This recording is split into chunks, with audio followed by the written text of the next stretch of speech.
Kia ora, I'm Gurtrude Whipperton, and welcome to Nursing News.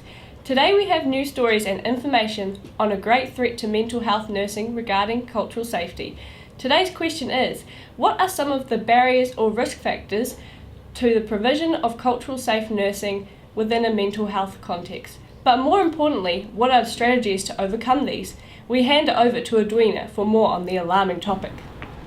Yes, Kia ora Gertrude. I am here in Hamilton where we have caught a nurse on camera who has recently let one of these barriers arise, creating a risk. She has been working on a program to help educate and spread awareness of mental health, but she has quite obviously not done her research, and let's see what happened.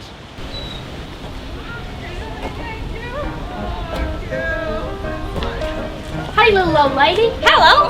I'm promoting mental health and you look like you have a lot of problems. Struggling with the concept of dying, trying to buy a house and all that. I'm happy as Larry, I'm fine! Are you sure? Yeah! You look like you need help. I do not, thank you very much.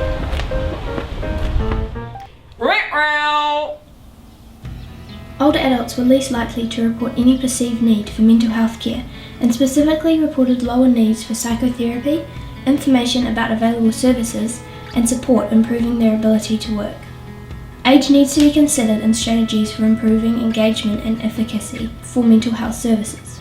As nurses, when we are educating and spreading awareness about mental health, we must ensure that we have taken into account various research that helps us understand what age group is most likely to struggle with mental illness. This does not mean that it is the only age group that is susceptible to mental health issues, but it does mean that the majority of work done to educate and care for those who are mentally ill will be efficient and very worthwhile. Let's have a look at what happens now that she has learnt how to overcome that barrier. Hi, I'm promoting mental health and I've noticed there's a gap in mental health services for young adults. I was just wondering if you wanted this helpline just in case it's something you struggle with. That'll be awesome, thank you. Sweet. That's great. What a difference it will make now that she knows more about who she is targeting when spreading awareness. Back to you, Gertrude. Thank you, Edwina. What a great lesson to learn. I'm sure... Oh! We have another story of a prevalent risk factor. Back to you, Edwina.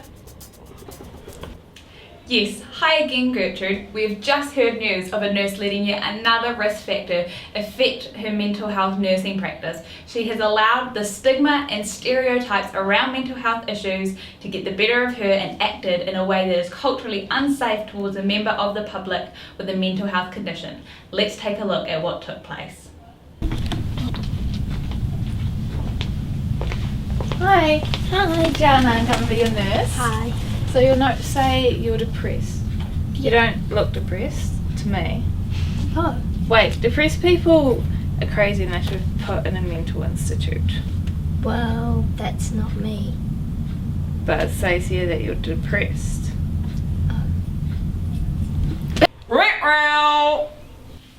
Until the 1970s, mental health nursing was conducted mainly in large institutes. During this period, the profession was socialised into taking a custodial and maintenance approach to the mental illness. Therefore, Aotearoa has come a significant way in making sure that mental health is not kept in a separate box to other health problems. There are two main types of stigma surrounding mental health. Social stigma is characterised by prejudicial attitudes and discriminating behaviour directed towards individuals with mental health problems as a result of the psychiatric label that they have been given. Perceived stigma, or self-stigma, is the internalising by the mental health sufferer of their perceptions of discrimination. Mental health nurses need to be careful that stigma and stereotypes do not play a role in their practice. By allowing these to affect the way of thinking towards their patients, they can act in a way that is not culturally safe. Instead, nurses must ensure that they show compassion and are understanding towards their patients. Okay, let's see what's happened now that she has learnt to overcome that barrier. Hi. I'm Jana, I'm going to be your nurse today. Hi. So your notes say that you're a bit depressed. Yeah. And that you're on antidepressants. Yeah. How are they making you feel? The antidepressants helping you? They're actually really helping, yeah. That's good. Is there any other support you're wanting? I think I should be alright, but thank you for asking. That's good. Ding!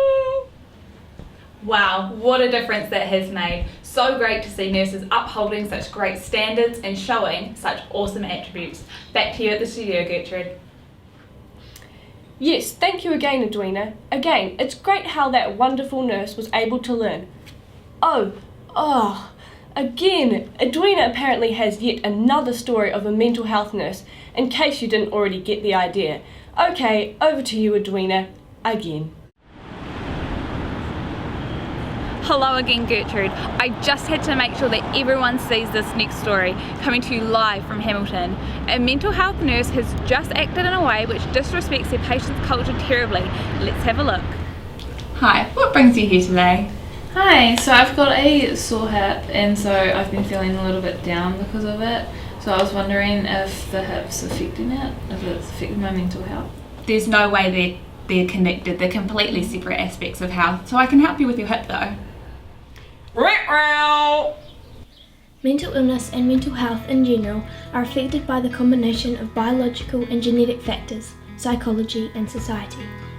An interesting aspect of society is its diversity in cultures and backgrounds that affect an individual's mental health related experiences.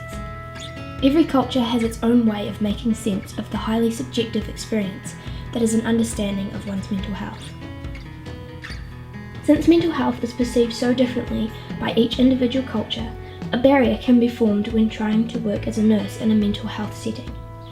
This barrier can be formed by treating the patient according to the mental health issue that they have, rather than how their specific cultural views fit into that scenario. Okay, let's see what happens now that she has learned how to overcome that barrier. Hi, what brings you here today? I have a sore hip and I feel like it's affecting me mentally. Right, well that makes sense. So what culture do you identify with? I am Māori. Right, so have you heard of the Te Whare Tapa Whā model? A little bit growing up, yeah. Okay, well let me explain. As you can see here, each health aspect is interconnected with each other, and when they're all placed together right, you can achieve haora, which is total well-being. So if you're having issues with your physical well-being, it will then influence your mental and emotional well-being, and you won't have a total feeling of well-being, and it will affect all areas of your health. Does this make sense? Do you feel like this has helped you? Yeah, I've connected with it and it helps me understand a little bit better. Awesome. Ding! That was so much better. The nurse was able to overcome that barrier just by being sure to respect how that woman views mental health according to her individual cultural background, and what a difference it made. This is Edwina, Nursing News. Back to you, Gertrude. Yes, thank you, Edwina. Definitely worth seeing. Well, that's all the news stories and information we have on cultural safe nursing in the mental health context.